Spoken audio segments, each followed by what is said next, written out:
இந்த வார சரிகமப ticket of finale முழுக்க முழுக்க வோட்டிங்கோட அடிப்படையில தான் தேர்ந்தெடுக்கப்பட போகுது அப்படிங்கிற தகவல் தான் சமீபத்தில கிடைச்சிருக்கு. அந்த வகையில பார்க்கும்போது, யாரெல்லாம் வோட்டிங்ல லீடிங்ல இருக்காங்க, யாரெல்லாம் உள்ள போக அதிக வாய்ப்புகள் இருக்கு அப்படிங்கிறத தான் இந்த ஒரு வீடியோல நம்ம பார்க்க போறோம். சரிகமப நிகழ்ச்சியில இந்த ஒரு வாரம் டிக்கெட் ஆஃப் ஃபினாலேவோட கடைசி வாரம், 5வது வாரம். கிட்டத்தட்ட 5 வாரத்துல 4 பேர் செலக்ட் ஆயிருக்கணும். ஒருத்தர் தான் இந்த வாரம் செலக்ட் ஆகணும். ஆனா நடந்தது என்ன அப்படின்னா, 4 வாரத்துல 3 பேர தான் செலக்ட் பண்ணியிருக்காங்க. அப்படி பார்க்கும்போது இந்த வாரம் 2 பேர் உள்ள போற மாரி இருக்கும். அப்படி இருக்கும்போது, இந்த 2 பேர எதன் அடிப்படையில எடுக்க போறாங்க அப்படின்னா, ஒண்ணு ஜட்ஜஸ் இதுநாள் வரைக்கும் போட்ட மார்க். இன்னொன்னு அவங்களுக்கு மக்கள் போட்டிருக்கக்கூடிய வோட்டிங். வோட்டிங்கோட அடிப்படையில பார்க்கும்போது கண்டிப்பா பவித்ரா தான் ஃபர்ஸ்ட் வருவாங்க அப்படிங்கிறது நம்ம எல்லாருக்குமே தெரியும். ஏன்னா அவங்களுக்கு மக்கள் சப்போர்ட் அதிகமாக இருக்கு.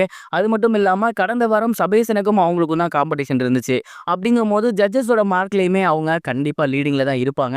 சபேசன் போனதுனால அடுத்தபடியாக மிகப்பெரிய ஒரு சான்ஸ் யாருக்கு இருக்கு அப்படின்னா, அது பவித்ரா தான். ஸோ கண்டிப்பா இந்த மிச்சம் இருக்கக்கூடிய போட்டியாளர்கள்ல ஒரு ஆள் பவித்ரா உள்ள போறாங்க அப்படிங்கிறத முடிவு பண்ணிடலாம். பேலன்ஸ் இருக்கக்கூடிய நபர்கள் அப்படின்னு பார்க்கும்போது ஓட்டிங் அடிப்படைய செந்தமிழன் அவர்கள் 2வது இடத்துல இருக்காரு. 3வது இடத்துல சிவானி இருக்காங்க.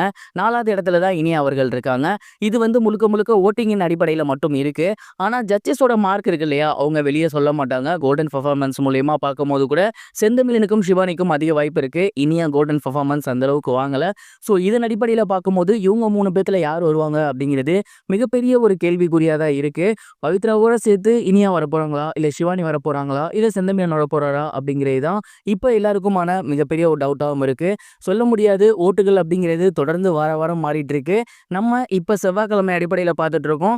வரப்போற வெள்ளிக்குள்ள ஓட்டிங் அப்படிங்கிறது டோட்டலா மாறினா கூட அப்படியே அங்க இருக்கக்கூடிய ரிசல்ட் டோட்டலாவே மாறும். எனக்கு பவித்ராவும் செந்தமிழனும் போகணும் அப்படின்னு ஆசை. பட் சிவானி நல்லா ஜட்ஜஸ் கிட்ட பாடி மார்க் வாங்கியிருக்காங்க. அவங்களும் வரதுக்கு அதிக வாய்ப்புகள் இருக்கு. நீங்க என்ன நினைக்கிறீங்க? மறக்காம கமெண்ட் பாக்ஸ்ல ஷேர் பண்ணுங்க.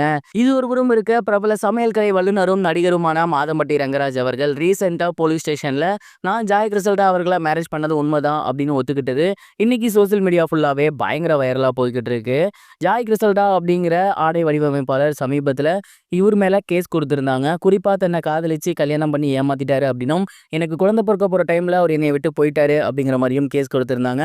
தொடர்ந்து அவரை பத்தி ஏகப்பட்ட விஷயங்கள் சோசியல் மீடியால சொல்லி வந்துட்டு இருந்தாங்க. இதை பத்தி மாதம்பட்டி ரங்கராஜ் அவர்கள் வாய் துறக்காம இருந்தாரு. அவங்க ஏகப்பட்ட போட்டோஸையுமே சப்மிட் பண்ணி வந்துட்டு இருந்தாங்க.